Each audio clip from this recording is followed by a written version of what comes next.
Praise the Lord. जब वो उड़ाऊ पुत्र अपने आपे में आता है, होश में आता है, लुका 15:17 में कहता है, वो निचला स्थान में चला गया, इससे नीचे जगह में चला गया जहाँ पर कोई नहीं पहुँच सकता, वहाँ पर परमेश्वर की आत्मा पहुँच सकता है। वो एकदम बेदंड उद्दंड लड़का था और वो सब कुछ अपने पिता की संपत्ति को उड़ाकर चलाता है। जब हम कभी-कभी परमेश्वर हमें पूरी तरह से खाली कर देता है और छोड़ देता है। इसको सच को समझने के लिए आँखों को खोलता है। और ये लड़का बिल्कुल वैसे जगह में पहुँच गया जहाँ सूअर फली खाते हैं। यानी कि ज़िंदगी के ऐसा इतना राजा होकर उस घर में रहता था, अब रंक होकर रहने लगा।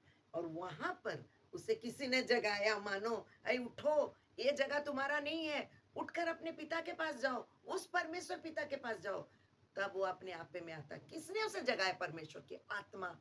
उस स्थान में जहाँ सारे मित्र उसको छोड़कर चले गए, जहाँ उसके दोस्त, उसके भाई-बहन उसको छोड़कर चले गए, ऐसे जगह में परमेश्वर की आत्मा उसको बताता है, जाओ अपने पिता के पास। वो कहता है, मैं स्वर्गीय पिता के विरुद्ध में पाप किए हैं और मैंने अपने पिता के विरुद्ध में शैतान और दोस्त बल्कि परमेश्वर विपरीत परिस्थिति में जाकर उसकी मदद करता है।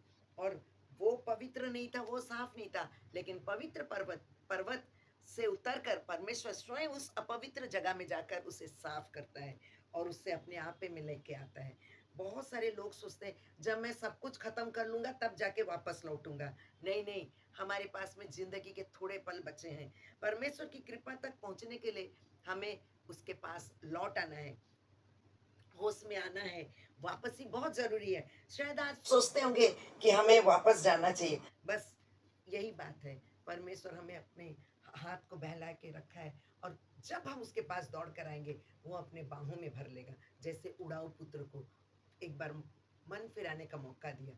अगर आज हम ज़िंदा हैं, प्रभु ने हमें एक मौका दिया है, उस मौके का हम फ़ायदा उठाएँ। आज कितने लोग संसार से बिना मन परिवर्तन किए, बिना पश्चाताप किए संसार पापों से अपने आप को तौबा करके इस संसार से चले गए। यदि ये वचन आपको छूता है, आप इसको बहुत सारे लोगों से शेयर करिए। क ऐसा कितने लोग हैं आपके जैसे, जिनके जीवन में शांति की ज़रूरत है, क्योंकि पाप मनुष्य के मन में अशांति लाता है, लेकिन यीशु मसीह इसलिए आया कि हम उद्धार पाएँ और बहुतायत की जीवन पाएँ।